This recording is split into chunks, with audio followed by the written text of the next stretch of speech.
Hello everyone, मैं आप सबका स्वागत करती हूँ मेरे चैनल क्रक्स ऑफ लॉ में। और आज मैं आप सबको ऑर्डर्स याद करवाऊंगी सीपीसी के, जो कि फर्स्ट शेड्यूल में दिए हुए हैं।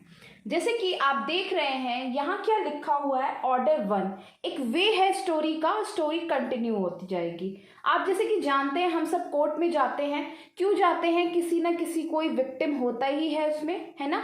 प्लेंटिफ डिफेंडेंट होता ही है। तो प्लेंटिफ डिफेंडेंट पार्टीज लेके प्लेंटिफ जाएगा अपना सूट लेके, फिर वो क्या करवाएगा, उस सूट को फ्रेम करवाएगा, पूरा लिखवाएगा ना कि क्या क्या उसके साथ हुआ। फिर उसके जो रिकॉग्नाइज्ड एजेंट्स होंगे या प्लीडर्स होंगे, वो क्या करेंगे, कोर्ट में जाके इंस्टीट्यूशन ऑफ सूट्स करेंगे। एंड उसके बाद जब इंस्टीट्यूशन ऑफ सूट हो जाएगा तो कोर्ट क्या करेगा, सम्मन जारी करेगा। अब ध्यान रखिए, इंस्टीट्यूशन ऑफ सूट के आगे आप खुद कनेक्ट करेंगे सेक्शन 26 ऑफ सीपीसी, और ऑर्डर 5 के आगे आप क्या कनेक्ट करेंगे, सेक्शन 27 एंड 28 एंड 29 सीपीसी। उसके बाद आप देख रहे हैं प्लीडिंग्स जनरली क्या होती है, ये बता रहे हैं 6 में। प्लीडिंग्स क्या होती है, प्लेंट और रिटन स्टेटमेंट। जब आपके प्री में आएगा कि प्लीडिंग्स क्या होती है, प्लेंट और written statement, plaint and written statement, plaint written statement, तो आप किस पे टिक करेंगे, प्लेंट और रिटन स्टेटमेंट, क्योंकि जो बेयर एक्ट में देता है वही हमें टिक करना है, उसी की लैंग्वेज पे हमें भरोसा करना है, उसी की लैंग्वेज पे हमें निर्भर रहना है पेपर में। उसके बाद ऑर्डर 7 देखिए, पहली पार्टी प्लेंटिफ आई, प्लेंटिफ अपना प्लेंट दे रही है, उसके बदले में डिफेंडेंट क्या करेगा, रिटन स्टेटमेंट करेगा। उसी में वो सेट ऑफ और काउंटर क्लेम भी कर सकता है कि मैंने ये नहीं किया, वो बताएगा ना, और उस पर वापस क्लेम भी कर सकता है प्लेंटिफ पे। उसके बाद 9 में अपीयरेंस होंगी पार्टीज की, कुछ पार्टीज को बुलाया तो जाएगा ना, अब कोर्ट में ये सब हुआ है, और अगर नहीं आएंगी तो उसका रिजल्ट क्या निकलेगा, कॉन्सिक्वेंस क्या निकलेगा। उसके बाद ऑर्डर 10 में क्या कर रहे हैं, एग्जामिनेशन कर रहे हैं पार्टीज, कोर्ट कर रही है पार्टीज का एग्जामिनेशन। अपीयरेंस के बाद तो होगा, उसके जब एग्जामिनेशन करेगी तो उससे सवाल पूछे जाएंगे, तो क्या होगा, कुछ ना कुछ तो मिलेगा, तो डिस्कवरी एंड इंस्पेक्शन होगा, और कुछ ना कुछ मिलेगा तो वो एडमिट करेगी ना कि हाँ मैंने ये किया ये नहीं किया, एडमिट करेगी, तो कि उसमें से कुछ ना कुछ हो सकता है कि डॉक्यूमेंट की भी बात निकल के आए, ठीक है, ओरली भी कुछ और कुछ ना कुछ डॉक्यूमेंट से ही प्रूव हो सकता है। तो यहाँ क्या होगा, 13 में प्रोडक्शन होगा किसका, डॉक्यूमेंट्स का, ठीक है। इम्पाउंडिंग मतलब ये गवर्नमेंट के डॉक्यूमेंट्स होते हैं और रिटर्न कर दिए जाएंगे जो काम के नहीं होंगे, ओके। उसके बाद हम क्या पढ़ रहे हैं, ऑर्डर 14 में। ऑर्डर 14 में हम ये जानेंगे कि settlement of issues and determination. यहाँ पर क्या कर रहे हैं, हमें इशू पूरा पता चल गया, उसके बाद हम क्या करेंगे, सेटलमेंट करेंगे, ठीक है, और उसी का रिजल्ट, डिटर्मिनेशन मतलब डिसीजन उसके पे।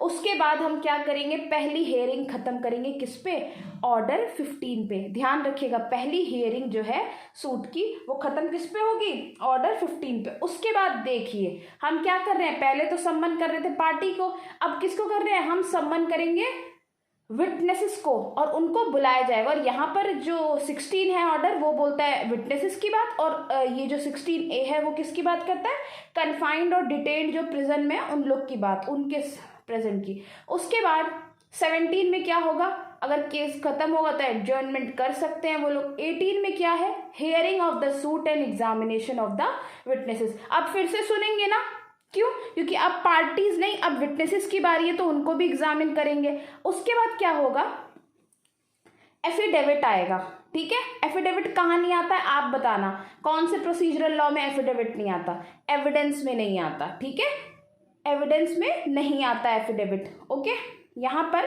ऑर्डर 19 में एफिडेविट भी लोग लाएंगे कि मैंने ये किया है, लोग अपने लिए लिखते हैं ना, डिपोनेंट लिखता है।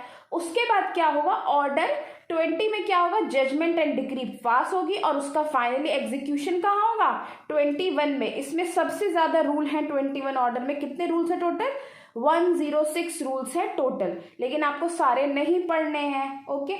उसके बाद जो है हमारा 19 हो गया, हमारा 20 था, तो 20A भी जान लीजिए किस चीज की बात करता है, सिंपल कॉस्ट की बात करता है, ठीक है। उसके बाद मैं आपको बताती हूँ 22 किसकी बात कर रहा है हमारी, आप बताएंगे मुझे, 22 बात कर रहा है डेथ की, मैरिज की और इंसॉल्वेंसी की।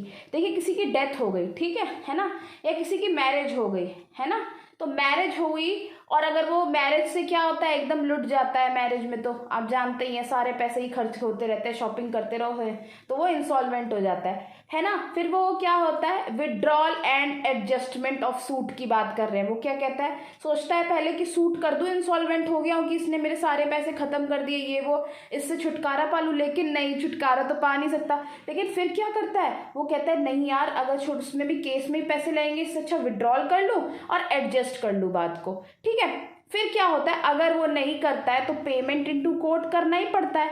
पेमेंट इनटू कोर्ट तो करेंगे ही, प्लस सिक्योरिटी के लिए भी पैसे देंगे ही, ठीक है।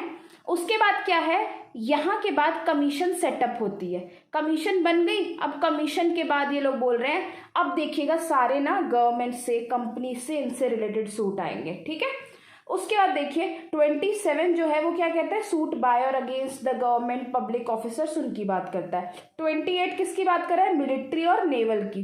29 किसकी बात कर रहा है, कॉरपोरेशंस की, फर्म्स की, फर्म्स को ये कॉरपोरेशन की कर रहा है। और जो 30 है वो फर्म्स एंड बिजनेसेस की बात कर रहा है। उसके बाद हम 31 पे आए, ये किसकी बात कर रहा है, ट्रस्टीज, एग्जीक्यूटर्स, एडमिनिस्ट्रेटर्स। आप देखते जाइए, ये 27 से सिलसिला चालू हुआ है, वहां पर गवर्नमेंट की बात हो रही थी, यहाँ तक आ गए। उसके बाद आप देखिए ये क्या है, 31, उसके बाद 32 पे आए, माइनर्स की भी तो बात होगी, माइनर्स कहेंगे हमें तो कुछ समझता ही कोई नहीं है, तो माइनर्स की भी बात होगी। उसके बाद क्या है, गरीब लोगों की बात होगी। गरीब लोग कौन से होते हैं वो आप मुझे बताएंगे, इंडिजेंट पर्सन कैसे होते हैं, और ऑर्डर इसका 33 है, तो सेक्शन कौन सा होगा, ये सेक्शन कौन सा होगा ये आप लोग मुझे बताएंगे।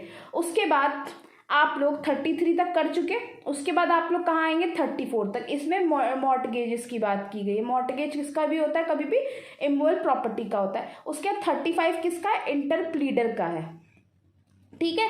इसका सेक्शन भी आप लोग मुझे बताएंगे। चलिए मैं आपको बता देती हूँ, 3 और 5 है ना, 35, और 3 + 5 कितना, 8, तो 88 सेक्शन हुआ इंटरप्लीडर का। उसके बाद ऑर्डर आप देखिए 35 हो गया, 36 इसमें स्पेशल केस की बात कर रहे हैं। उसके बाद किसकी बात करें, 37 में समरी प्रोसीजर की बात कर रहे हैं। 38 में किसकी बात कर रहे हैं, अरेस्ट एंड अटैचमेंट की बात कर रहे हैं, ठीक है। उसके बाद देखिए ऑर्डर 39, आप याद, 39 और 40 तो हर किसी को याद रहता है, टेम्परेरी इंजंक्शन एंड इंटरलोक्यूटरी ऑर्डर। और 40 क्या होता है हमारा, जल्दी बताएगा कोई, 40 हमारा होता है रिसीवर का, ठीक है। 40 सबको याद रहता है। अब ये ध्यान रखिएगा, 41 से लेके 45 तक क्या है, पूरा अपील है। पहला ओरिजिनल डिक्री से, फिर अपीलेट डिक्री से, फिर फ्रॉम ऑर्डर से, फिर बाय इंडिजेंट पर्सन से, फिर सुप्रीम कोर्ट के द्वारा, ठीक है। उसके बाद आपको मैं 46 बताती हूँ। 46 देखिए, आप ना ये कभी भी अल्फाबेटिकली याद करिएगा। पहले रेफरेंस की बात है, फिर रिव्यू की बात है, लेकिन रिवीजन का सेक्शन दिया हुआ है, रिवीजन का कोई ऑर्डर नहीं है। उसके बाद इसमें क्या दिया है, सब कुछ बोल रहा है जो यहाँ नहीं है, मिसलेनियस एक जगह कर देता हूँ। उसके बाद चार्टर्ड हाई कोर्ट की बात करता है 49। उसके बाद किसकी बात होती है, ऑर्डर एल मतलब 50 की बात होती है, प्रोविंशियल स्मॉल कॉज कोर्ट की। तो प्रोविंशियल स्मॉल कॉज कोर्ट के साथ पता है आपको कौन सा जुड़ा है, ध्यान रखिएगा, सेक्शन 7। और 51 में कौन सा जुड़ा है, प्रेसिडेंसी स्मॉल कॉज कोर्ट के साथ, सेक्शन 8, ठीक है। अब मैं आपको क्या बताऊं, इसमें से आपको पूरा अच्छे से समझ लेना है। मैं पूरा आपको अच्छे तरीके से पढ़ा दी हूं, और इम्पॉर्टेंट आप याद कर लीजिएगा जो भी हो। लेकिन आप ध्यान रखिएगा, सूट बाय में कहाँ से स्टार्ट हुआ है, 27 से स्टार्ट हुआ है, कमीशन के बाद याद रखिएगा, ठीक है। 27 से स्टार्ट हुआ है और कहाँ तक है, ये देखिए 34 तक है, अच्छे से याद कर लीजिएगा, ठीक है।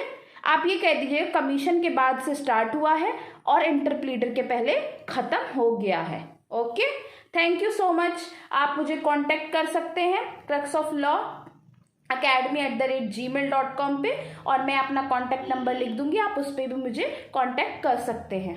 Okay, thank you everyone. Please share, subscribe and like the video.